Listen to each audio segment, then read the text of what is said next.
देश के कर्मचारियों के साथ एक बहुत बड़ा धोखा है और इस पेंशन स्कीम से आपने देश के अर्धसैनिक बलों को निकालकर बाहर कर दिया। हमारी मांग है ओल्ड पेंशन स्कीम।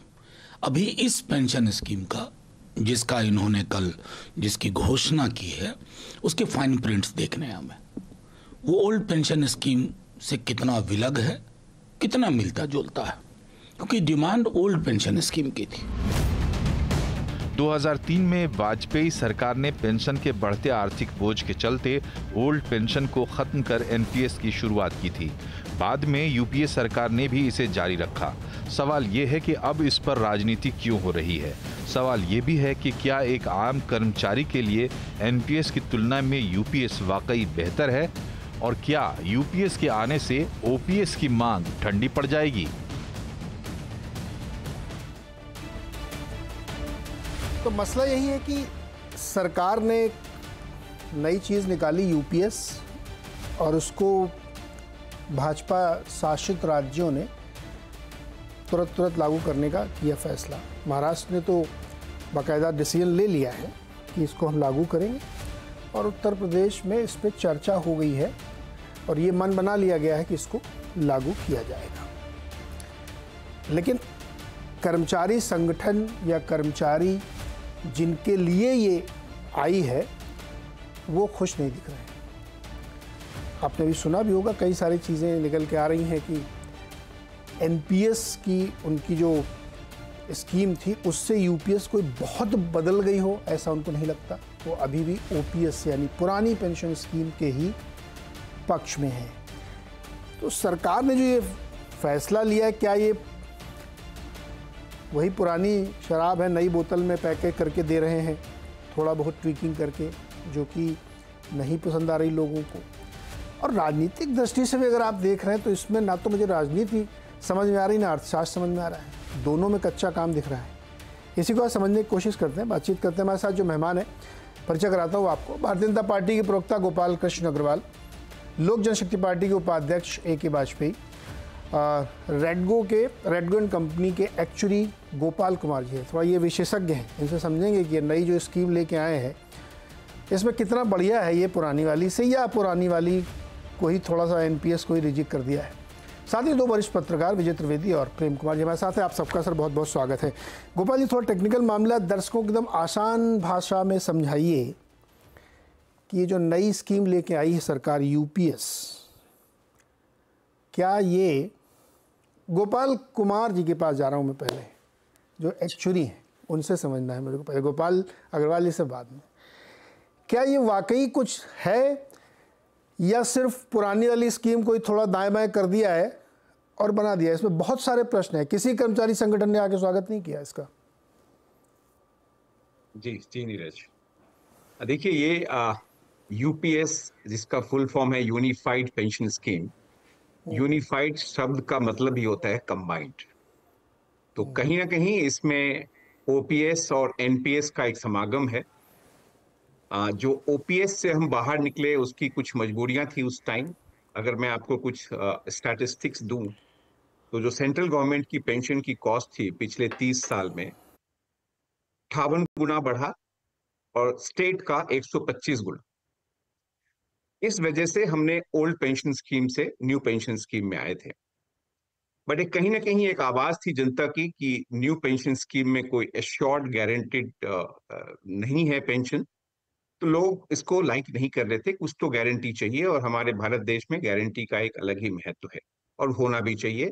जहां पे एक सोशल सिक्योरिटी सिस्टम नहीं है तो गारंटी जरूरी है। तो ये यूनिफाइड पेंशन स्कीम एक बहुत ही बढ़िया उस बैलेंस सीख किया है ओल्ड पेंशन स्कीम और न्यू पेंशन स्कीम में। अगर आप देखें उसको बिल्कुल संक्षेप में मैं आपको बताऊंगा अभी कि क्या डिफरेंस है और क्या है। जब ओल्ड पेंशन स्कीम हमने हटाया तो उसकी एक मेन वजह थी कि फिजिकली पॉसिबल नहीं है, फिजिकल प्रूडेंस नहीं है, बट बेनिफिट थे उसमें, राइट, बट फिजिकली पॉसिबल नहीं था ये देना। तो न्यू ये जो यूनिफाइड स्कीम है उसमें एक चेंज, सबसे बड़ा चेंज ये है जी कि हमारे ओपीएस में कोई कंट्रीब्यूशन नहीं था एम्प्लॉय का, और इस यूपीएस में कंट्रीब्यूशन है जो 10% ऑफ द सैलरी एम्प्लॉय को देना पड़ेगा। तो इसलिए ये फंडेड स्कीम कही जाएगी। दूसरा अंतर ये है कि ओपीएस में आपको लास्ट ड्रॉन सैलरी का 50% मिलता था, यहाँ पे लास्ट 1 साल के एवरेज का। तो एक केस ये हो सकता है कि अगर आपको लास्ट 6 महीने में प्रमोशन मिला तो शायद उस इनकम का 50% आपको नहीं मिले, क्योंकि एवरेज हो जाएगा तो उससे कम होगा। तीसरा जो है, इसमें एश्योर्ड मिनिमम रिटर्न भी, अगर आपने 10 साल पूरा कर लिया है तो कम से कम 10,000 मिलेगा। और एक चौथा फर्क ये है कि इसमें एक लमसम पेमेंट की भी गुंजाइश है। ओल्ड पेंशन स्कीम में आपको कम्यूट करना पड़ता था up to 40% of the pension amount. यहाँ पे उस पेंशन के अलावा आपको एक लमसम अमाउंट मिलता है। तो ये ओपीएस और यूपीएस में डिफरेंस है। अब जब एनपीएस से देखेंगे तो एनपीएस एक डिफाइंड कंट्रीब्यूशन है, आप पैसा डालते हैं, आपका एम्प्लॉयर भी देता है, वो इन्वेस्ट करते हैं, ग्रो होता है, और रिटायरमेंट के टाइम उस पैसे से आप एन्युटी लेते हैं और अपनी रिटायरमेंट पर्पस का यूज करके आप एन्युटी लेते हैं। बट ये एक एश्योर्ड सर्विस है, एश्योर्ड रिटर्न इसमें है, एश्योर्ड आपको पेंशन मिल रहा है। तो जो इसमें 25 साल नौकरी भी करनी पड़ेगी आपको? नहीं, अगर 10 साल हो जाए उसके बाद भी आप प्रोपोर्शनेट बेसिस पे ले सकते हैं, ठीक है। हाँ, लेकिन ऐसा वो नहीं है कि 25 साल आपको नौकरी करनी है, और कहीं भी आप प्रोपोर्शनेटली ही होगा, वो मुझे नहीं लगता कि उसमें कोई दिक्कत होनी चाहिए। आप जितने साल काम करेंगे आपका बेनिफिट उसी के हिसाब से होना चाहिए, उसमें कोई मुझे दिक्कत नहीं दिख रही। बट ओपीएस में क्या है? ओपीएस में सर्विस का लेंथ की कोई कंडीशन है क्या? उसमें 10 साल थी। उसमें 10 है, इसमें 25 है। हाँ, बड़ा डिफरेंस है। तो गोपाल, एक मिनट, अब इसमें 3 बड़े डिफरेंस आपने बताया। पहला कि इसमें कंट्रीब्यूशन है 10% का जी। दूसरा कि लास्ट ड्रॉन सैलरी का 50% होता था, इसमें एवरेज है 1 साल की, last year of the service का। बहुत बड़ा अंतर हो जाता है गोपाल भाई। जनरली हमने देखा है कि रिटायरमेंट के साल में सरकारी कर्मचारियों को प्रमोशंस मिलते हैं और उसके बाद उनकी सैलरी में एक शार्प जंप होता है और फिर उसकी सैलरी के हिसाब से पेंशन में बहुत फ़र्क पड़ जाता है। ये ऐसा देखा गया। तो कर्मचारी तो ये सब देख रहा है, समझ रहा है ना कि आप जो नई स्कीम लेके आए हैं यूपीएस, उसमें आप तो कंट्रीब्यूशन ही ले रहे हैं, उससे 25 साल का क्लॉज भी लगा हुआ है, प्लस 1 साल की एवरेज कर दिया आपने, तो क्यों लाइक करेगा? देखिए, लाइक करने की बात यह कि कोई भी इकोनॉमी में आपको एक वेलफेयर स्टेट में सबका वेलफेयर देखना है, और वो वेलफेयर ऐसा होना चाहिए कि फाइनेंशियली फिजिकली पॉसिबल भी हो। मेरा ये पर्सनल ओपिनियन है। जो पुरानी स्कीम थी वो शायद बेनिफिट बहुत अच्छे थे, बट वो फिजिकल प्रूडेंस के हिसाब से फिजिकली वो पॉसिबल नहीं था, शायद ये इसलिए हटाया गया। बट अभी जो आज जो यूपीएस है वो मुझे एक विन विन सिचुएशन दिखता है, जो फिजिकली प्रूडेंट भी है, और एक आप एक एम्प्लॉय के लिए भी एक बैलेंस्ड वे में आप दे रहे हैं। जब आप टीवी सोमनाथन फॉर्मर जो फाइनेंस सेक्रेटरी, उनकी रिपोर्ट देखेंगे, या उनको जब मैंडेट दिया गया था, एक कमेटी बनी थी 2023 मार्च में, तो उनके भी 2 ही आयाम थे उस स्टडी के। एक ये था कि आप बेनिफिट को कैसे इंप्रूव कर सकें कंपेयर टू एनपीएस, और फिजिकल प्रूडेंस कैसे आए। अब जहां आप बेनिफिट इंप्रूवमेंट की बात करते हैं तो इंप्रूवमेंट का एक मतलब, एक कॉनोटेशन ये रहा होगा कि क्या हम गारंटी कुछ दे सकते हैं, तो इस स्कीम में गारंटी आई है। जहां तक फिजिकल प्रूडेंस की बात है, यस, फिजिकल प्रूडेंस भी आई है, बिकॉज ये कॉन्ट्रीब्यूटरी स्कीम है, 10% आप दे रहे हैं। तो ये दोनों आयाम जो है, जो स्टडी का एक 2 ये थे, benefit improvement and physical prudence, शायद इस दोनों का ये बैलेंस है। गोपाल, बात सही है कि इकोनॉमिक्स के हिसाब से सोचेंगे तो एक बैलेंस करने की कोशिश की है, लेकिन सरकार थोड़ा सा झुकी है। गारंटी डाल दिया, उसमें कंट्रीब्यूशन अपना 18.5% कर दिया, 4-4.5% बढ़ा दिया। ये सब आपने किया ना, हाफ हार्टेडली कर रहे हैं आप, ना तो आप अर्थशास्त्र को फॉलो कर रहे हैं कि भैया इससे भी तो बढ़ेगा बोझ, या बिल्कुल नहीं करते आप, तो पॉलिटिक्स भी नहीं समझ में आ रहा। गोपाल अग्रवाल जी के पास चलते, वही समझाएंगे। अग्रवाल साहब, किसी कर्मचारी संगठन ने स्वागत नहीं किया इसका, पसंद नहीं आई उनको स्कीम ये?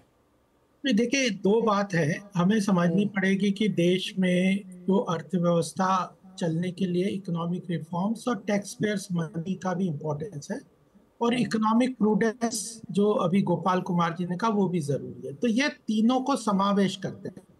टैक्स पेयर्स मनी के महत्व को भी सामने रखते हैं कि उसकी भी सैंक्टिटी, उसकी भी एक तरीके से उसका भी सम्मान करना चाहिए, अभी इसमें है।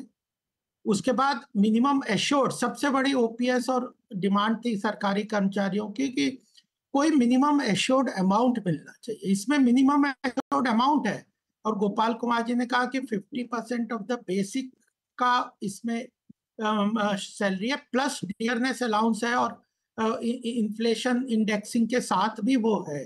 तो यह बात भी एक चीज हमें समझनी चाहिए कि पिछले में डियरनेस अलाउंस और बेसिक का 50% था, इसमें बेसिक का 50 प्लस डियरनेस अलाउंस है। तो यह इसमें बेनिफिट होगा उनको, यह बात है उसमें। और यह भी जब एवरेज आपने कहा कि केवल लास्ट महीने में सैलरी बढ़ती है, ऐसा नहीं है, वो लास्ट ईयर में बढ़ती है, तो उसका एवरेज में तो एवरेज पूरा साल का आ ही जाएगा। अगर उसकी किसी भी पूरे साल में कभी भी सैलरी बढ़ी है तो उसकी एवरेज आ जाएगी। और अल्टीमेटली अर्थव्यवस्था अब भारत की मजबूत होनी है, तो उसमें ये एक चीज मैं नीरज जी आपके सामने ये भी कहना चाहता हूँ कि जो पॉपुलिस्ट स्कीम के अंतर्गत यूपीए करता था, इन्होंने देखिए हिमाचल में करा, कर्नाटक में अनाउंस कर दिया कि हम ओल्ड ओपीएस में जाएंगे, क्या लागू किए? क्या अनाउंस कर दिया, और उसके बाद केंद्र से कह रहे हैं कि पैसा दे दो। अरे आप प्रदेश सरकार बन के आप अनाउंस कर रहे तो हो, आप क्यों लागू कर रहे हैं? आप अर्थशास्त्र को समझ रहे हैं तो आप क्यों लागू कर रहे हैं? तो हम तो एक इम्प्रूवमेंट देखें। इम्प्रूवमेंट क्या होता है? आप कह रहे हैं कि फ्री भी महाराष्ट्र सरकार दे रही है 1500 रुपए, अभी लाडला भैया और लाडला बहना योजना आई कि नहीं आई? मैं ये क्या है? फिस्कल प्रूडेंस और दोनों को मिक्स करना पड़ेगा। ऐसा नहीं है कि डेमोक्रेसी में जनता की आवाज और जनता की डिमांड को बिल्कुल ही इग्नोर करके आप अपनी मर्जी, केवल इकोनॉमिक रिफॉर्म्स की बात नहीं है, इकोनॉमिक प्रूडेंस की बात नहीं है, दोनों का समावेश करना है। तो मैं ये कहना चाहता हूं कि यूपीएस में आर्थिक विषयों का समावेश भी है और जनता की डिमांड का प्रजातांत्रिक तरीके से उसका एक सॉल्यूशन भी है। और आने वाले समय में अभी क्या आज सोमनाथन जी ने क्या आया उनके इंटरव्यू में कि वो यूपीए में, और भी आपने पूरी बात, वो क्या करते थे, एक तो अनाउंस कर दिया उसको इम्प्लीमेंट नहीं करना, दूसरा उन्होंने कई बार चीजों को आउट ऑफ द बजट, हमने देखा कि 2014 से पहले 2 लाख करोड़ का उन्होंने जो ये जो गोपाल जी यूपीए सरकार ने अगर ये सब काम नहीं किए तो वो आज विपक्ष में है 10 साल से। क्या आप भी वही चाहते हैं क्या? नहीं, हम तो इसीलिए कह रहे हैं कि दोनों नहीं, तो मैं सीधा सवाल, नहीं गोपाल जी रुको ना एक मिनट, आप सीधा सवाल मेरा समझ नहीं रहे हो। आप मुझे बताओ किस कर्मचारी संगठन ने आके ढोल नगाड़े के साथ स्वागत किया आप लोगों का कि आपने तो मेरी मांग पूरी कर दी, मुराद पूरी की, बैकुंठ मिल गया मुझको? किसी ने किया ऐसा? जो एक संगठन नहीं है जो इससे खुश हो। नहीं, जो जिसका पूरी तरह से इंटरेस्ट है। अगर पिछले ओपीएस में और इसमें फर्क तो है, 10% कंट्रीब्यूशन है, इसको कोई हम डिनाई थोड़े कर रहे हैं। एम्प्लॉय तो ऐसा तो फिर सब चीजें, अगर केवल गवर्नमेंट एम्प्लॉय को ही सब चीजें दे दी जाए क्या? देखिए गोपाल जी सुनिए ना, नहीं होता। ये शो करता है, ये शो करता है कि आप देर सबेर ओपीएस भी मान लेंगे। कह दीजिए आप इस चैनल पे कि ओपीएस नहीं लागू करेंगे किसी हालत में।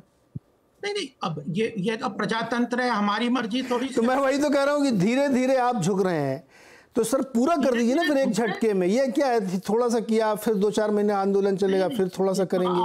आप दबाव में काम कर रहे हैं, सरकार दबाव में काम कर रही है क्या? सरकार दबाव में नहीं है, दोनों को अगर वही होता तो ओपीएस लागू कर देते, कांग्रेस की तरह फ्यूचर जनरेशंस को कह देते कि बाकी आने वाली सरकार हम तो लागू कर देते हैं, आने वाली सरकारों को। आज सोमनाथन जी ने क्या कहा, 18.5% का कंट्रीब्यूशन केंद्र सरकार करेगी, प्रदेश सरकार करेगी, और 10% वो करेंगे। मुझे सोमनाथन जी की बात से ज्यादा इंटरेस्ट है कि आप क्या कह रहे हैं। नहीं, मैं नहीं समझ रहा हूँ सर, मैं तो सर नहीं, गोपाल जी बहुत स्पष्ट बता दूं मैं कि या तो मैं अर्थशास्त्र समझता हूँ या राजनीति समझता हूँ, दोनों को मिक्स नहीं कर समझता हूँ। नहीं, कोई इसमें कैसे समावेश है? आप ही लोगों ने पहले ये पोजीशन ले रखी है कि पेंशन का बोझ सरकार नहीं उठा सकती है।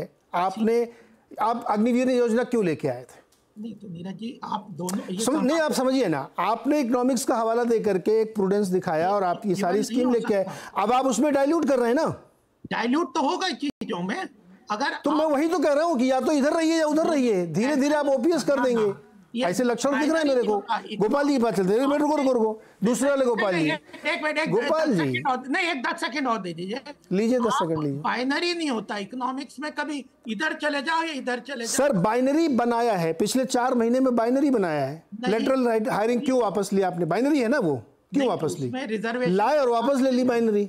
नहीं, बाइनरी है तो नहीं, सरकार को लगा। अरे जो चीज, एक गोपाल जी सुनो ना, एक चीज आप लेके आए, सोच विचार के लाए ना, थॉट प्रोसेस था ना उसके पीछे, हम एक प्रोग्राम लेके आ रहे हैं, आप उसको अगर 24 घंटे में वापस ले रहे हैं और ये हवाला देते हुए कि जनता पसंद नहीं कर रही है, लोगों का विरोध है, तो पहले सोचना चाहिए ना ये सब चीजें। 1947 में जो डिसीजन हुआ उसके बाद देश में बदलाव नहीं, मैं 1919 मैं तो अभी अगस्त 2024 की लेटर हायरिंग की बात कर रहा हूँ सर, एक हफ्ते के अंदर की बात कर रहा हूँ। आप तो 47 में कहाँ पहुंच गए? गोपाल कुमार जी के पास चले।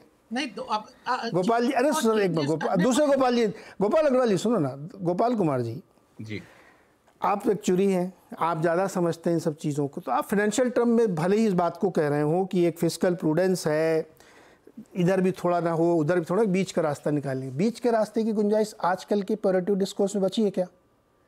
आप दिन में 3 बार अपने फैसले बदल रहे हैं, तो कैसे बिलीव किया जाए? सामने वाले को लग रहा है कि अभी थोड़ा और दबाव बनाएंगे तो ओपीएस आएगी, और लाएंगे, अभी गोपाल जी लेके आएंगे ओपीएस।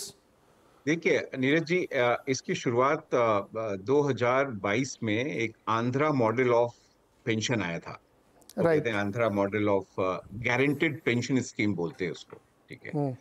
उसमें ये था नीरज जी कि 33% ऑफ लास्ट ड्रॉन सैलरी या 40% of the last drawn salary, 2 option थे, और उस ऑप्शन को एक्सरसाइज करने के लिए आपके कंट्रीब्यूशन रेट भी अलग अलग थे।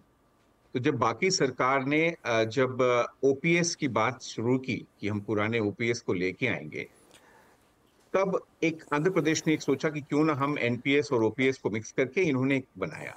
तो मुझे ये पता चल रहा है कि मुझे लग रहा है इसकी शुरुआत कहीं ना कहीं उस आंध्रा मॉडल ऑफ जीपीएस से निकल कर आता है, जहां से गारंटी भी देनी है, कंट्रीब्यूशन भी आना है, और एक बैलेंस ढूंढना है। जो गारंटी जो जनता को चाहिए वो गारंटी देना है, इकोनॉमिक्स को जो चाहिए कि जो कॉस्ट उसकी बिल्कुल रीजनेबल हो एक्सचेकर के लिए, वो भी होना है। बट पॉलिटिकली ये कहीं ना कहीं इकोनॉमिक्स और पॉलिटिक्स में आपको पता है हमेशा एक द्वंद्व रहता है, और कहीं ना कहीं ये दोनों ही ऑड सब्जेक्ट्स हैं जो एक दूसरे से मेल नहीं खाते। लेकिन जो मैं समझ रहा हूँ, मेरी एक पर्सनल राय है कि हमने ओपीएस की बात की, एक पार्टी ने ओपीएस की बात की और उन्होंने 4-5 स्टेट में अनाउंस भी किया हमें ओपीएस लाना है, बट जैसा अभी गोपाल अग्रवाल जी ने बताया कि वो इम्प्लीमेंट नहीं कर पाए।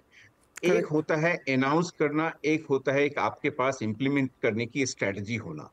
अगर आप सिर्फ डिक्लेयर करें और उसको इम्प्लीमेंट ना करें, ठीक है, वो भी कहीं हद तक पॉलिटिकली शॉर्ट रन में सही हो सकता है, बट पॉलिटिकली लॉन्ग रन में ये कहीं सही नहीं है। जी गोपाल कुमार जी, इसका मैं एक उदाहरण देता हूं कि मैंने जिस पार्टी ने ये कहा था कि ओपीएस आना चाहिए, मैंने देखा है, कहीं सुना भी है कि उनके मैनिफेस्टो में, लोकसभा के इलेक्शन के मैनिफेस्टो में ओल्ड पेंशन स्कीम की बात नहीं की गई, कि शायद उन्हें ये एहसास हो गया कि स्टेट में जहां हमने ये बात की थी वो हम नहीं कर पाए।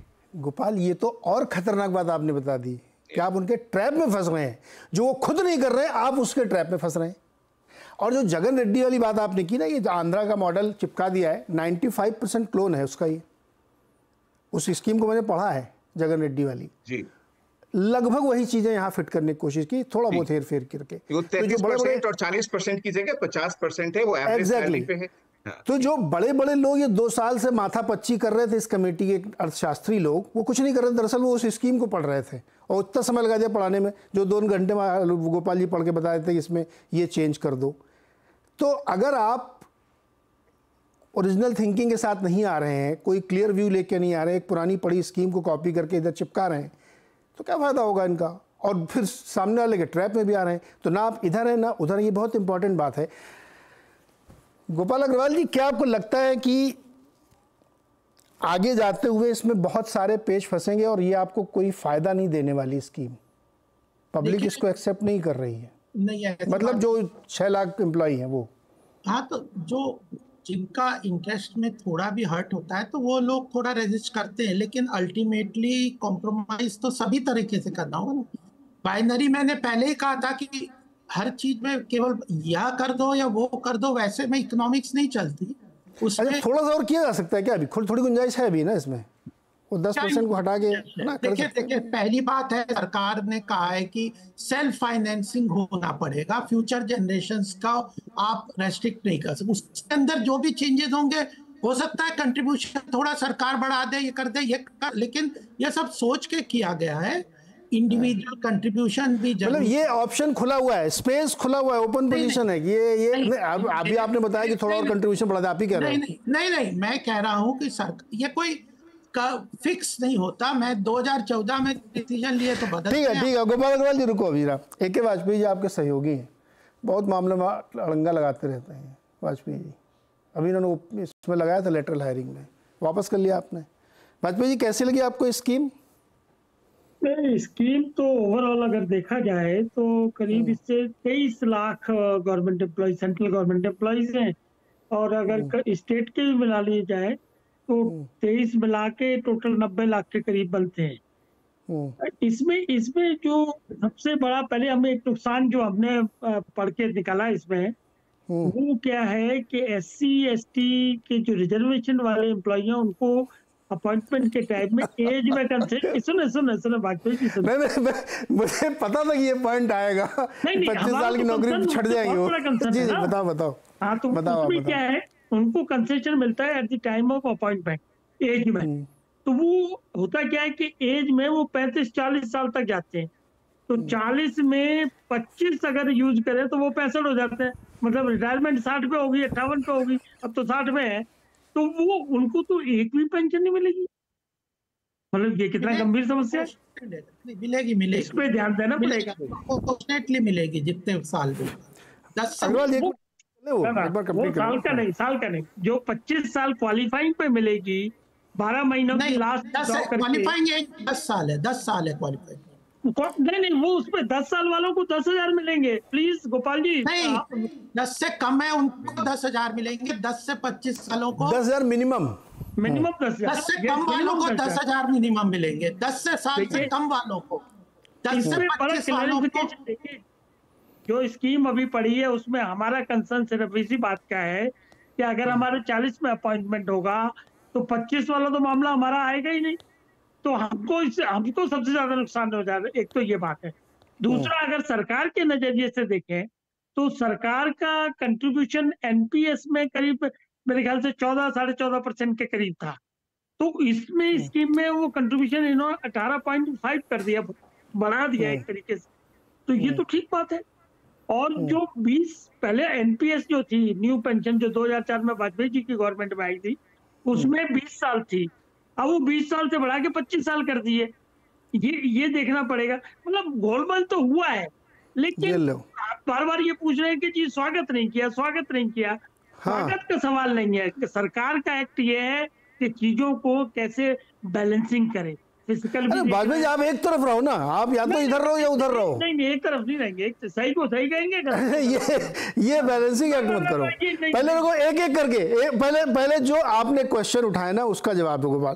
गोपाल अग्रवाल जी, आप अपने सहयोगियों से बात नहीं करते क्या स्कीम लाने से पहले? नहीं, देखो अभी मैं वाजपेयी जी का पूरा सम्मान करता हूँ नीरज जी, लेकिन एक क्लैरिफिकेशन मैं देना चाहता हूँ कि 10 साल क्वालिफिकेशन एज 25 नहीं है, 10 साल है। 10 साल से जो मिनिमम 10 साल की भी सैलरी होगी तो 10,000 रुपया मिनिमम मिलेगा। 10 से ऊपर 25 वाले को पूरा 25 जो कंप्लीट कर देगा उसको बेसिक का 1 साल के एवरेज का 50% मिलेगा। अगर किसी ने 15 साल की सैलरी की है तो उसको 15/25 के हिसाब से 50% का बेसिक का मिलेगा। इसलिए 10 से अगर 11 साल भी किया तो उसको 11/25 का प्रोपोर्शनेट मिलेगा और डियरनेस अलाउंस पूरा मिलेगा एक बार। तो इसलिए 10 साल एलिजिबिलिटी है। 10 से ऊपर जितने भी साल हो जाते हैं तो उसको प्रोपोर्शनेटली 50% का उतना मिलेगा पेंशन। इसलिए 25 साल एलिजिबिलिटी नहीं है, 25 साल तक हो जाएगी ऊपर तो उसको 50% तक का मैक्सिमम मिल जाएगा, उससे कम प्रोपोर्शनेट मिलेगा। एक चीज। दूसरी बात मैं क्लैरिफिकेशन ये देना चाहता हूं कि ये जो 18.5% की बात है, केंद्र सरकार ने अपना कंट्रीब्यूशन की बात की, उनने अभी एस्टिमेट करके कहा है। अगर इसके लिए गारंटी जब हो गई केंद्र सरकार की तो 20 लगेगा या 22 लगेगा, वो अपने हिसाब से हर साल बदल सकते हैं। इसलिए अभी 18.5% उन्होंने कैलकुलेट किया है कि 18.5% हम अभी कंट्रीब्यूशन लगता है बजट में कि इसमें 18.5% सरकार को कंट्रीब्यूट करना पड़ेगा, वो करेंगे। पहले में 14 था, उसके बाद कम हो जाता और कुछ नहीं करते थे। इसमें अगर ज्यादा सरकार को देना पड़ेगा तो 18.5% से ज्यादा भी कंट्रीब्यूट करेंगे। और फिर जी ठीक है, ठीक है, नहीं और भी तो बात है, आप केवल 50% की बात कर रहे हो, डियरनेस अलाउंस दे रहे हैं, इन्फ्लेशन दे रहे हैं, ग्रेच्युटी दे रहे हैं। अरे जब इतना सब कुछ दे ही रहे हैं तो ओपीएससी लागू कर देना सरकार। अरे तो फाइनेंशियल जो नीरज जी सर ये नहीं गोपाल जी, मैं वही तो समझाने की कोशिश कर रहा हूँ आपको, ये फाइनेंस आपके मतदाता नहीं समझते हैं, आप इस मोटी सी बात को समझ नहीं रहे। अरे देश की अर्थव्यवस्था आपके सहयोगी नहीं समझ रहे हैं। नहीं तो अभी इसीलिए ये क्यों जी, बात क्या होती है, अपोजिशन इस वक्त नेगेटिविटी में नैरेटिव खड़ा करने में, हम भी समझा रहे हैं, अब आपके सामने समझा रहा हूं, मैं अगर गलत बोल रहा हूं तो मेरे को पकड़ देना, आपके पास तो रिकॉर्ड है मेरा। तो मैं जब कह रहा हूं कि 18.5% जो केंद्र सरकार कह रहा है वो अभी के लिए एस्टिमेटेड है, अगर ज्यादा लगेगा तो ज्यादा देंगे, ज्यादा लगेगा मतलब कैसे? एक मिनट रुको भाई, आप टेक्निकल बहस मत करो। गोपाल कुमार जी, ज्यादा लगेगा मतलब क्या है? फॉर्मूला कैसे चेंज करोगे आप? सर एक मिनट गोपाल कुमार जी समझना, अग्रवाल जी रुको एक मिनट। हाँ जी नीरज जी, ऐसा होता है डिफाइंड बेनिफिट स्कीम में जो आपको पे करना है वो फिक्स है, ठीक है। तो इसमें क्या होता है, contribution depending on the interest rate और बाकी पैरामीटर से आपके कंट्रीब्यूशन चेंज हो सकते हैं। जैसे गोपाल अग्रवाल जी ने कहा कि अभी 18.5% कॉन्ट्रीब्यूशन सरकार का है, एम्प्लॉयर का है, तो ये जब बढ़ेगा तो बढ़ भी सकता है। क्या ये फाइन प्रिंट में देखना होगा, कहीं ये लिखा है क्या कि जो एम्प्लॉय के कंट्रीब्यूशन है इन एनी केस 10 से ज्यादा नहीं होगा? ये भी देखने की बात है। या हो सकता है फ्यूचर में इसको भी रिव्यू करा जाए, राइट? तो आपको कहीं गारंटी है क्या? नहीं अभी मेरे हिसाब से तो मैंने और अरे सर आप भी बता, मेरे हिसाब से बता रहे हो ना, मैं नहीं मानता इसको ना। अब तो मैं 18.5 और 10 के सिवा में कुछ नहीं मानूंगा। आप नहीं पढ़ गया और तो फिर दूसरा कौन समझाएगा इधर? 18.5 और 10 में दोनों ही फिक्स है या सिर्फ एक फ्लेक्सिबल है? सिर्फ सरकार वाली फ्लेक्सिबल है या कल के दिन 2 साल बाद 4 साल बाद ये भी हो सकता है कि एम्प्लॉय का कॉन्ट्रीब्यूशन भी 2% बढ़े, या जितना बढ़ाना है दोनों आपस में बांट ले, ऐसा भी हो सकता है। ये फाइन प्रिंट देखने के बाद ही पता चलेगा। बट मैं एक सिर्फ ये सवाल था, अनाउंस होगी तब पता चलेगा जी। लेकिन अब तक ये है कि 18 को तो स्पेसिफिकली कहा। एक मिनट विजय त्रिवेदी जी, अब आते हैं जरा मोटे सवाल पे। ये सरकार क्या दबाव में काम कर रही है? देखिए पेंशन ओपीएस की मांग चल रही थी, थोड़ा बहुत ट्वीक करके ले आए। अभी कुछ दिन पहले आपने लेटरल एंट्री देखी थी, जेपीसी में गया वक्फ बोर्ड का मामला, कोटा विद इन कोटा में राय नहीं साफ कर रहे हैं, जाति जनगणना में भी गोलमोल बातें करते हैं, कभी इधर कभी उधर, कुछ खुल के नहीं बता रहे, जनगणना करा भी नहीं रहे, अभी अनाउंस भी नहीं किया है। क्या ये सरकार प्रेशर में आ गई है क्या? देखिए नीरज जी, आप बहुत विद्वान लोगों में से, आप क्या है परेशान करते हैं सरकार को। जब सरकार नहीं सुनती वाजपेयी जी की बात तो आप कहते हो एरोगेंस सरकार है, जब सुन लेती है तो आप कहते हो यू टर्न ले लिया। क्या करें आप बता दो सरकार को, गोपाल जी को आप बता दें। असली बात क्या है कि आप फिर वहीं पर आ जाते हैं हम लोग कि 2024 के नतीजे तो देखिए ना। ये तो मान नहीं रहे अग्रवाल जी। काम समय परिस्थिति काल के हिसाब से होता है ना। अब आप गोपाल जी को परेशान करते कि वाजपेयी जी की बात आप नहीं सुनते क्या? अभी 10 साल की आदत थी, नहीं सुन रहे थे 10 साल से, अब थोड़ा सा फर्क पड़ा है तो सुनना पड़ता है। वाजपेयी जी की बात को भी सुनना पड़ता है कि क्या हो रहा है क्या नहीं हो रहा, वो लेटरल एंट्री की बात हो या कोई और बात हो, तो सरकार के ऊपर दबाव भी है।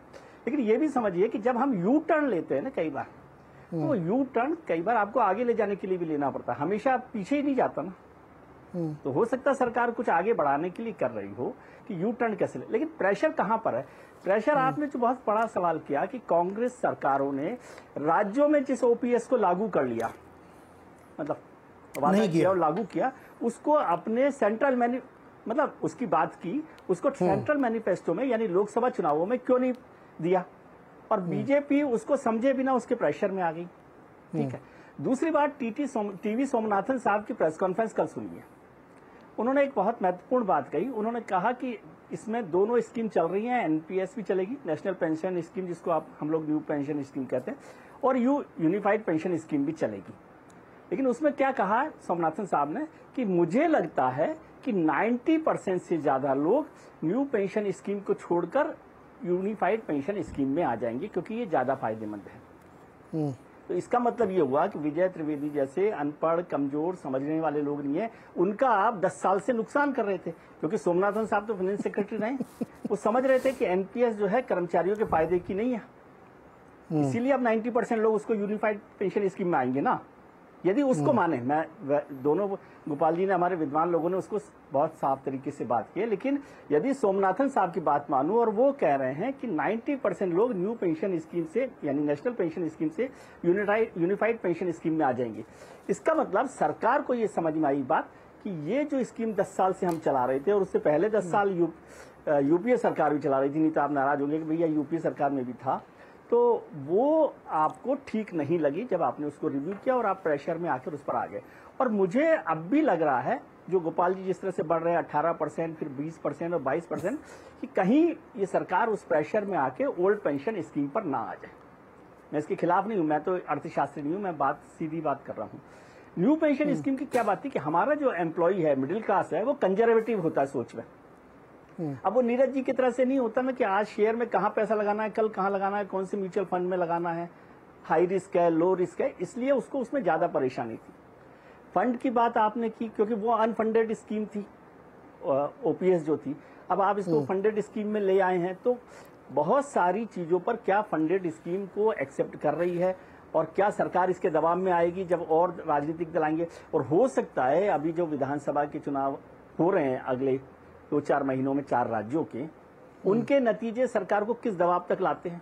क्या सरकार सोची कि भैया ये यूपीएस जो है ये भी काम नहीं कर रहा, इन्वर्टर लाना चाहिए। तो अब जो अलग तरीके से सरकार को अलग अलग समय पर देखना पड़ता है।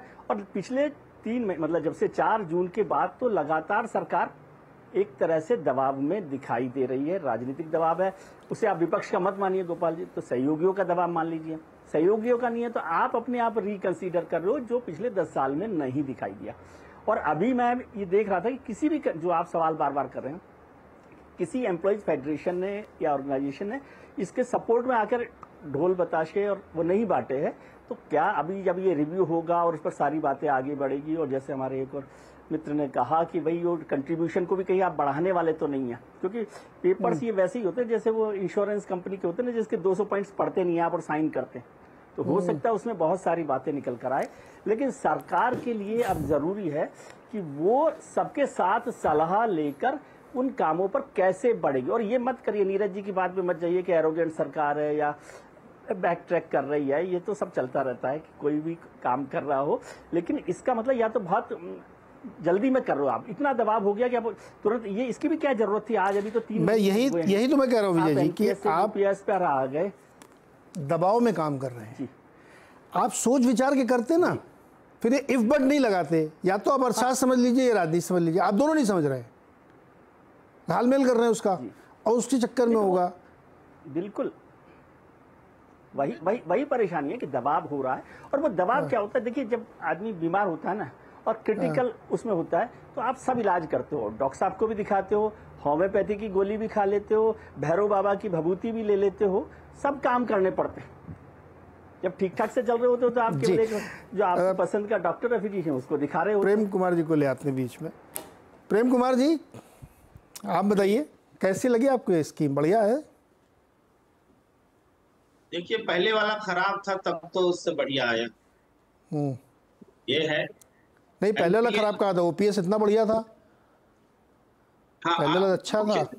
मुख्य बात यही है कि कर्मचारी संगठन के नेता भी इस ओर उंगली उठाते हैं कि जो ब्यूरोक्रेट हैं, इवन जुडिशरी में जो लोग हैं या जिन्होंने ये यूपीएस बनाया है, इन लोगों का अपना जो है, ये लोग ओल्ड पेंशन लेते हैं, खुद ओल्ड पेंशन पे हैं, एनपीएस पे नहीं, और लेकिन दूसरों को सजेस्ट करते हैं कि एनपीएस लीजिए। तो ये जो दुविधा है, ये जो अविश्वास का वातावरण है, या फिर अभी भी जो बात है कि अभी यूपीएस जो आया है इसमें कुछ फर्क होगा और बाद में कुछ बदलाव होगा, यानी स्थिरता का अभाव है, अभी भी संशय है। और सबसे बड़ा पॉइंट जो वाजपेयी जी उठा रहे थे और अग्रवाल जी हस्तक्षेप करने के बावजूद वो क्लियर नहीं कर सके, वो ये था कि जो SC ST जिसका कि 35 साल 37 साल में एज लिमिट होता है सरकारी कर्मचारी में फॉर्म भरने का, उनका 25 साल पूरा ही नहीं होगा। तो आप ये समझिए कि आदिवासी और दलित जो हैं उनको तो वो फील करेंगे, चीटेड फील करेंगे ना, कि हमारे लिए तो है ही नहीं है। फिर जब हमारे लिए नहीं है तो फिर किसके लिए है? तो इस सरकार को निश्चित ये तो बदलना ही पड़ेगा। सरकार इस फीलिंग को बर्दाश्त नहीं कर पाएगी कि आदिवासी और दलितों के को आप 25 साल की नौकरी पूरी होंगी तभी आप देंगे, और वो पूरी होगी ही नहीं तो उसकी पूरी होगी ही नहीं तो पूरा बेनिफिट उनके लिए नहीं है। फुल बेनिफिट छोड़िए कितना पूरी होगी और कितना मिलेगी, अरे उस सबके लिए जो समान पॉलिसी होती है वो तो नहीं है ना उनके साथ। ये सबसे बड़ा फर्क है। तो जो सबके लिए समान है, SC ST के लिए असमान है, तो ये विरोध का बहुत बड़ा पॉइंट है। इसके बाद ये इसको लाया जो गया था OPS से NPS पे, जब हम आए थे तो कर्मचारियों को कुछ बताते थे और अभी भी प्रूडेंस की बात होती है। भाई कर्मचारी से कुछ छीन लो वो प्रूडेंस है, कर्मचारियों को दे दो वो प्रूडेंस नहीं है। तो ये जो सोच थी ना, पहले बताया गया कि OPS से बढ़िया NPS है और लोग अपने आप इसको स्वीकार करेंगे, बाजार में पैसा इस्तेमाल होगा और उसके इनको इक्विटी पर इनका पैसा लगेगा और भी ज्यादा पेंशन मिल सकता है। ये बातें समझाई गई थी जो सब्जबाग साबित हुए, मिली नहीं, लोगों को महसूस हो गया। तो अब जब बीते 10-12 साल में महसूस किया लोगों ने कि हमें वो नहीं मिला जो हमें सब्जबाग दिखाया गया था, तभी तो ये UPS आया है। तो क्या ये UPS उस सपने को पूरा करता है? अभी भी नहीं करता, OPS के मुकाबले नहीं है ये मूल बात है, यही चिंता का विषय और यही कर्मचारियों का पॉइंट है जिसको वो लोग रख रहे हैं कि आप OPS दीजिए, इधर उधर की बात न कीजिए, अब हम NPS को परखा, अब हम UPS को परखें क्या? ये सवाल है। सवाल वाले AK वाजपेयी जी, जैसे अभी विजय जी ने भी कहा कि सोमनाथ जी कह रहे हैं कि 95% लोग इसमें आ जाएंगे NPS से, तो NPS अच्छा नहीं है, ये वाली ज़्यादा अच्छी है। सरकार को कुछ समय बाद ऐसा लग सकता है 2-4 महीने में कि ये स्कीम भी बढ़िया नहीं है यार, OPS में ही चलते हैं, ऐसा लगता है आप लोगों को? बदलाव तो होना चाहिए ना, अगर कोई चीज जनता के लिए फिट नहीं बैठती। आप OPS के फेवर में है कि UPS के? पहले तो ये बताओ, एकदम क्लियर बाइनरी क्वेश्चन है ये। देखिए ये बड़ा कॉम्प्लिकेटेड सवाल है। अरे एकदम सीधा सवाल है सर, एकदम हाँ नाम जवाब देना है, ऑप्शन है इसमें। ना ऐसे नहीं, मैं इसका जवाब देता हूँ। ऑप्शन अवेलेबल है, आपको अगर NPS पे रहना है तो NPS पे रहो, और ये OPS पे आना है तो OPS पे आ जाओ। तो उसमें कोई ये बाइंडिंग थोड़ी हो गई। नहीं सरकारी कर्मचारी, अरे सुनो ना, आप क्वेश्चन नहीं सुने सर, आप मेरा पर्चा ठीक से पढ़ो सर, आजकल लीक हो जाते हैं। मैं एकदम सीक्रेट क्वेश्चन है हमारा ये। आपकी पार्टी और आप लोग OPS के फेवर में है या जो ताजा UPS आई इसके फेवर में है? देखिए हम सरकार का हिस्सा हैं, हम सरकार का हिस्सा है और हम अपनी जिम्मेवारी भलीभांति समझते हैं, और भलीभांति सरकार के प्रति समझते हैं, NDA के प्रति समझते हैं, तो जनता के प्रति भी समझते हैं। देखिए जिसको नहीं लेना ना ले प्लीज। अरे नहीं लगा एक तरफ लड्डू बट रहे, एक तरफ बतासा बट रहा, आप करो जिसको लेना ले। अरे जो लड्डू ही लेगा ना आदमी, जिसको लड्डू ले लेना, बतासा क्यों लेगा आदमी? ये बताओ, बतासा कोई क्यों लेगा? हम इसका स्वागत तब करेंगे, आप सुनिए जवाब। हम इसका स्वागत तब करेंगे जब जो हमारी चिंता है SC ST वाली, उसका कोई क्लैरिफिकेशन निकले या समाधान निकले, अन्यथा हम इसका स्वागत नहीं करेंगे। हम इसको इसी तरीके से कहेंगे कि अगर जिसको अच्छी लगे तो ले ले, नहीं लगती तो उस पे NPS पे रहे। OPS की डिमांड हमारी कभी नहीं रही है। प्लीज हम ये चाहते हैं कि एम्प्लॉइज के हक में जितने ज्यादा से ज्यादा फायदे बन सकते हैं वो सरकार को देने चाहिए। अब आपके सवाल को मैं जवाब को सिंप्लीफाई कर दूं। आप कह रहे हैं कि लोक जनशक्ति पार्टी की कोई डिमांड नहीं है OPS की, नंबर 1, और नंबर 2 जो आपने कहा ना जिसकी मर्जी तो सर एक ही है। NPS से तो बेटर UPS में तो आदमी यही लेगा, NPS क्यों लेगा आदमी? वो तो इससे बेटर है, यही है। तो आप सीधा सवाल मतलब ये है। गोपाल जी एक सवाल आपके, अग्रवाल जी आपके लिए, गोपाल अग्रवाल जी, आप लोगों को ये अंदाज़ा है, मैं जो जिस पॉइंट पे आपको लाने की कोशिश कर रहा हूँ कि अभी लोकसभा चुनाव हुए, अभी जो वाजपेयी जी क्वेश्चन कर रहे हैं बहुत बड़ा क्वेश्चन है कि जो गांव में आदमी रहता है, शहरों में आदमी रहता है, बहुत बेसिक सी उसको समझ होती है और वो बहुत मोटी चीज़ समझता है। PPF कटता है हम लोगों का, EPF भी कटता है। PPF लोग वॉलंटरी जा खुलवा लेते हैं, उसमें एक सिक्योर्ड इंटरेस्ट रेट आप देते हैं गारंटी के साथ, EEE प्रोडक्ट है PPF, है ना? तो इसलिए उसमें बहुत लोग पैसे लगाते हैं इस भरोसे पे, इस गारंटी पे।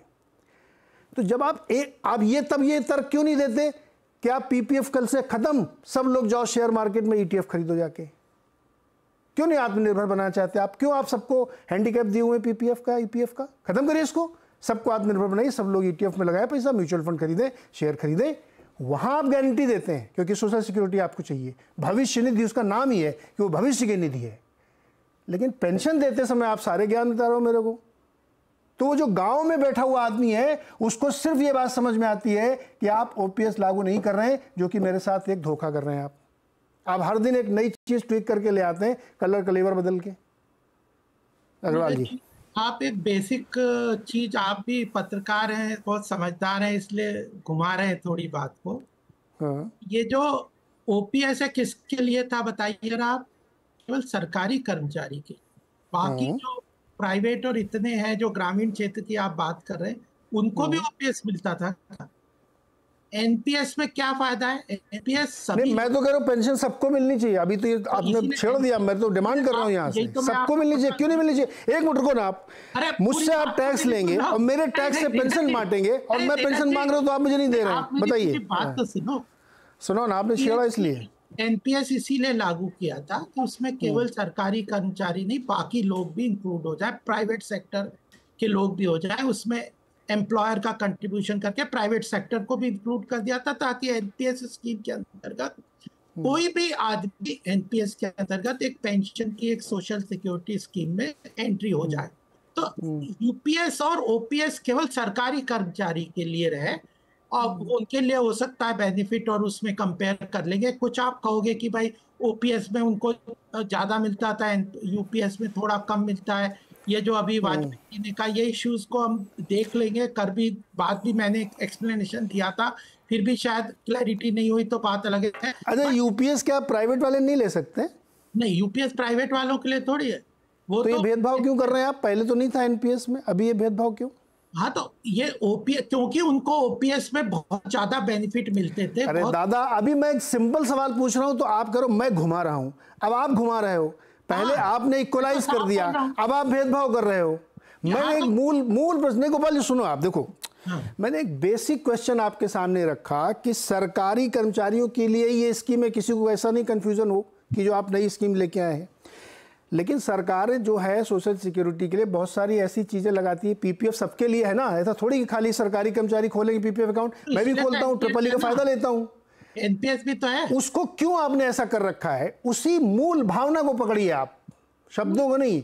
उसी मूल भावना के तहत आप बाकी चीजें क्यों नहीं करते? कहीं करते हैं, कहीं नहीं करते हैं। तो क्वेश्चन यहाँ पे उठता है कि जब आप नीचे वाले को समझाने जाओगे ना, तब वो नहीं समझेगा।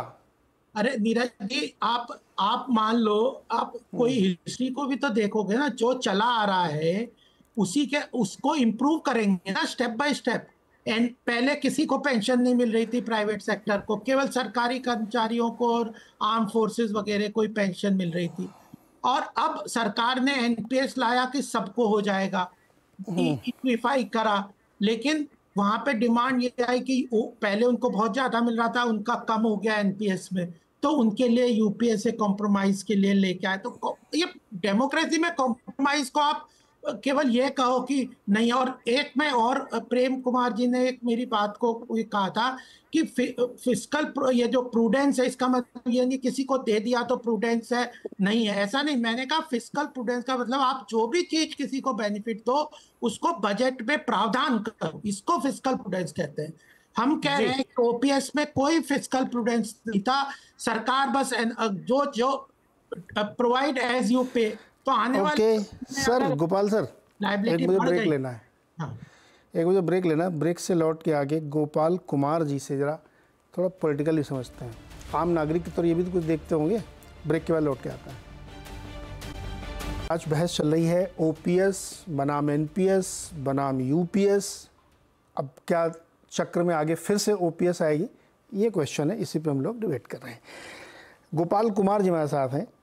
गोपाल कुमार जी, ना आप थोड़ा एक्चुअली वाले फ्रेम से बाहर आ जाओ। अब आप एक आम आदमी की तरह सोचो कि जिस तरह से ये कामकाज हो रहा है, ये बहुत बड़ा सवाल है, मैं इसलिए बार बार इसको पूछ रहा हूँ कि सरकार क्या दोबारा सोचेगी कि OPS की तरफ चले जाएं? क्योंकि वो हर फैसले को जितनी तेज़ी से चेंज कर रहे हैं, उससे ये उम्मीद बनती है। अभी किसी वाजपेयी जी ने बहुत अच्छा सवाल लिखा कि हम लोग ऐसे देखते हैं तो बहुत सारे इश्यूज़ को एड्रेस करेगी सरकार, तो उस एम्प्लॉय को ये उम्मीद बन गई है कि ये सरकार झुकेगी, अभी OPS लाएगी, थोड़ा और प्रेशर बनाते हैं। चुनाव है ना अभी 4 राज्यों के, क्या लगता है आपको? जी नीरज जी, अगर आप देखें इसका जेनेसिस, तो एक वेलफेयर एक बहुत इंपॉर्टेंट पार्ट रहा है किसी भी सरकार का। और अभी तक की जो भी आप वेलफेयर स्कीम्स देखेंगे वो इकोनॉमिकली पुअर पे मोस्टली रहा है। जैसे वो आप 5 किलो अनाज दे रहे हैं या गैस सिलेंडर दे रहे हैं या फिर हाउसिंग स्कीम है। एक मिडिल क्लास बहुत बड़ा सेगमेंट है, पॉलिटिकली भी और इकोनॉमिकली भी, वो कहीं ना कहीं वंचित रह गया। उसके लिए एक चीज होता था कि आप टैक्स के थ्रू उनको कुछ लिमिट बढ़ा देते थे या टैक्स में कुछ रिबेट दे देते थे, उससे वो खुश हो जाते थे, उनको वही लगता था उनके लिए वेलफेयर। अब वो भी रास्ता एक तरह से बंद ही है। तो मुझे लग रहा है कि ये सरकार एक वेलफेयर इनिशिएटिव को एक पायदान ऊपर लाने की कोशिश की है इस योजना के तहत, कि मिडिल क्लास के लिए चाहिए। क्योंकि ये स्कीम आज सेंट्रल गवर्नमेंट के लिए है, कल ये स्टेट गवर्नमेंट इंप्लीमेंट करेगी। नेक्स्ट डे आप देखेंगे कि जितने सेंट्रल पीएसयू हैं वो लेके आएंगे, सेंट्रल यूनिवर्सिटीज लेके आएंगे, बहुत सारी स्टेट पीएसयू भी लेके आएंगी। तो धीरे धीरे एक आप देखेंगे इसको एक बड़े आप स्तर पे देखेंगे तो एक टेम्पलेट तैयार किया गया है पेंशन का केंद्र सरकार ने। तो कहीं ना कहीं वो आएगा। आप जहां कह रहे हैं ओपीएस, यस, अगर मैं एक एम्प्लॉय के नाते बोलूं तो ओपीएस बहुत अच्छा है इन तीनों में, क्योंकि हमें कुछ गारंटीड कुछ मिल रहा है। लेकिन अगर आप देखेंगे इकोनॉमिक्स और पॉलिटिक्स दोनों साथ में देखेंगे तो कहीं ना कहीं एक बैलेंस की जरूरत है, राइट। वो बैलेंस कैसे होना चाहिए वो आज की स्थिति में आपको पॉलिटिकल इकोनॉमिक्स दोनों समझना होगा। और जहां तक यू टर्न की बात है, ये यू टर्न नहीं, मुझे बाईपास लग रहा है, राइट। आपने ओपीएस को बाईपास करके एक यूपीएस लेके आए, तो यू टर्न से ज्यादा बाईपास लगता है। और हो सकता है कहीं आप मेन सड़क पे मेन रूट भी लें और फिर ओपीएस पे भी आए, हो सकता है। ओपीएस में आ सकते हैं, लेकिन जितनी जल्दी जल्दी चीज़ें जो बदल रही हैं ना, उससे लगता है कि सरकारी कर्मचारियों से कई गुना बड़ा निजी क्षेत्र है जहाँ सबसे ज़्यादा लोग नौकरी करते हैं, सबसे ज़्यादा काम करते हैं, सबसे ज़्यादा मिडिल क्लास भी वहीं पे है। अब मैं उधर जाऊंगा तो अभी सरकारी कर्मचारी मुझसे गुस्सा हो जाएंगे, मेरे खिलाफ ही एक और ट्रोलिंग शुरू हो जाए। लेकिन सरकारी कर्मचारियों की इतनी चिंता कर रहे हैं गोपाल अग्रवाल जी, और जिनसे दिन भर वसूली होती है टैक्स की, जिनके पैसे से आप ये ओपीएस चलाना चाहते हैं या यूपीएस चलाना, उनकी चिंता बिल्कुल नहीं उनको। उसमें मैं ऐड करूंगा, 3 स्तंभ होते हैं पेंशन के लिए। एक तो होता है स्टेट पेंशन, जहां पे आपको सरकार पेंशन देती है। दूसरा ऑक्यूपेशनल होता है, जो आपका एम्प्लॉयर है प्राइवेट सेक्टर में, वो भी आए, सुपर एनुएशन बेनिफिट्स वगैरह बहुत सारी ऑर्गेनाइजेशन देती है। थर्ड है आप पर्सनल फंडिंग करें, ठीक है। तो ऐसा देखा गया है कि बदलते परिवेश में जहां पे आपकी लाइफ एक्सपेक्टेंसी बढ़ रही है, लाइफ लॉन्जिविटी बढ़ रही है, तो तीनों का ही कहीं ना कहीं एक दायित्व है अपने पेंशन को, अपने गोल्डन ईयर्स में एक फाइनेंशियल इंडिपेंडेंस की। अब उसका सामंजस्य, उसको बैलेंस कैसे रखें, कहाँ स्टेट आए, कहाँ आपका एम्प्लॉयर आए और कहाँ आपकी सेल्फ फंडिंग होनी चाहिए, ये भी डिपेंड करता है कि इकोनॉमिक एससीएस क्लास पे आप देखेंगे किसके पास कितना सामर्थ्य है अपने लिए पेंशन के लिए पैसा अलग रखने की। तो मुझे लगता है कि कहीं ना कहीं एक मीन्स टेस्टेड अप्रोच के अंदर जो बिल्कुल ही अपने आप को सपोर्ट नहीं कर सकते, राइट, उनके लिए कहीं ना कहीं एक थोड़ा ज्यादा सिक्योरिटी होनी चाहिए, एश्योर्ड रिटर्न उनकी ज्यादा होनी चाहिए। तो आप उसको एक यूनिफॉर्म तरीके से ना देख के, यूनिफाइड तरीके से ना देख के, उसको आप एक स्टैगर्ड मैनर में भी कर सकते हैं, नीड बेस्ड कर सकते हैं, जिससे आपका फिस्कल प्रूडेंस भी रहेगा और लोगों की जरूरत भी बिल्कुल उसी हिसाब से आप एड्रेस कर पाएंगे। गोपाल, ये बात ना बहुत अच्छी आपने कही है, लेकिन इस थ्योरी से एक समस्या हो रही, जो मतलब लगता है गवर्नमेंट को एड्रेस करनी चाहिए, कि जो बहुत परेशान है उनकी बहुत मदद करनी चाहिए। थ्योरेटिकली बहुत सही है और इसको लोग प्रैक्टिकली कर भी रहे हैं, लेकिन उसके चक्कर में बहुत सारी चीज़ें इग्नोर कर रही है गवर्नमेंट, और उसका फिर खामियाजा आपको पॉलिटिकली भुगतना पड़ता है। विजय जी, एक सवाल मेरा आपसे, क्या सरकार एक द्वंद्व में है क्या, कि उसके लिए आगे के बहुत सारी जो बड़ी स्कीम्स के फैसले हैं या बड़ी चीज़ों पे फैसले हैं, उसमें द्वंद्व क्रिएट हो गया है? वो विपक्ष का द्वंद्व हो सकता है, वाजपेयी जी सुबह शाम एक प्रेशर बना ही रहते हैं। मुझे लगता है द्वंद्व तो है।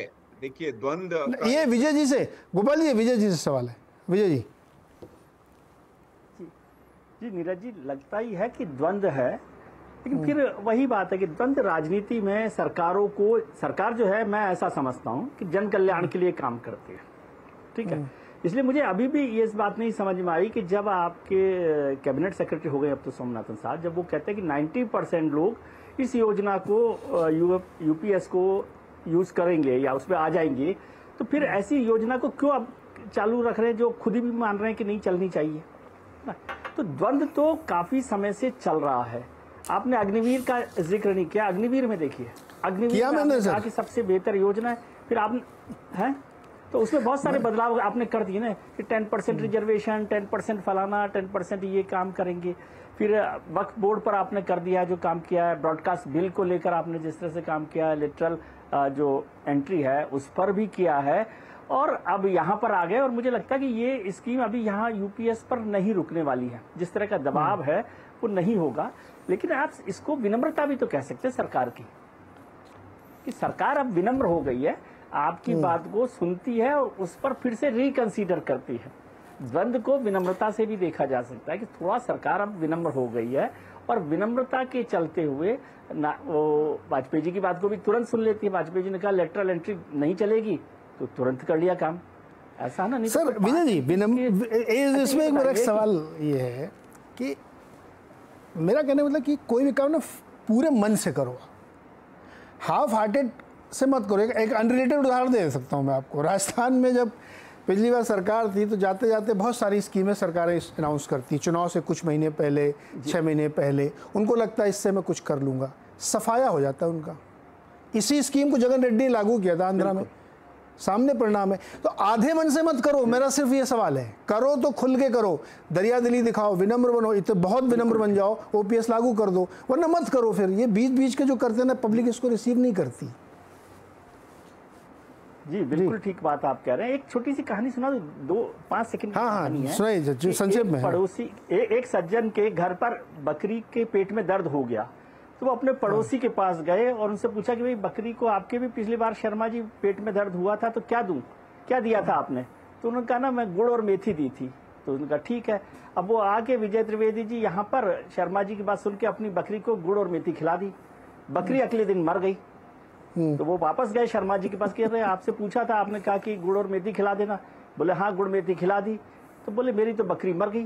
बोले बकरी तो मेरी भी मर गई थी। तो वो जो रिजल्ट है ना, हर सरकार, पिछली सरकार तो बकरी मरने बात पूरी सुन लिया कीजिए, और वो बकरी ना मरे इसको देखकर काम करना चाहिए। और हाफ हार्टेडली इसलिए हो रहा है क्योंकि अभी थोड़ा प्रेशर है। सर आप एक बात नहीं समझ रहे कि ये 10 साल की सरकार में इस तरह का माहौल कभी था ही नहीं। तो वो ये जो नया माहौल बना है जिसमें सब लोग बोल रहे हैं, सब लोग सवाल कर रहे हैं, इसमें थोड़ा सा एडजस्टमेंट में परेशानी होगी। और आप गोपाल अग्रवाल जी को परेशान, गोपाल अग्रवाल जी तो बताते रहते हैं, आप गोपाल अग्रवाल जी की बात सरकार कितनी सुन रही है, नहीं सुन रही है। आप ये मत समझिए, गोपाल अग्रवाल जी को मैं जानता हूँ, वो हमेशा जनता के हित की बात करते हैं। अरे मुझे तो यही चिंता है, गोपाल अग्रवाल जी ने ये कह दिया कंट्रीब्यूशन बढ़ सकता है, हो सकता है डांटना पड़ता है, कहीं आप कैसे बोल के आ गए कि ये बढ़ सकता है। ये बहुत बड़ी समस्या है ये। देखिए मैं सिर्फ एक कहना चाहता हूँ सीरियस नोट पे कि जनता को जो समझ में आए ना वही स्कीम काम करती है, बाकी आपका अर्थशास्त्र तो सब घर में रखा रहता है। अगर पब्लिक को ये समझ में आ गया कि आप मेरा आरक्षण ख़त्म कर रहे हैं तो आप दिन में 3 बार उसकी क्लैरिफिकेशन जारी करिए, कुछ फ़र्क नहीं पड़ने वाला है। तो जिसके लिए स्कीम है, अगर उसको आज भी नहीं पसंद है, उसको ओपीएस ही चाहिए, तो आपको एड्रेस करना पड़ेगा। और मुझे ऐसा लगता है कि आप देखेंगे कि ओपीएस भी लागू करेंगे, कोटा विद इन कोटा भी होगा और जाति जनगणना भी होगी। ये इसी सरकार में हम और आप देखेंगे। बहुत बहुत शुक्रिया आज के लिए।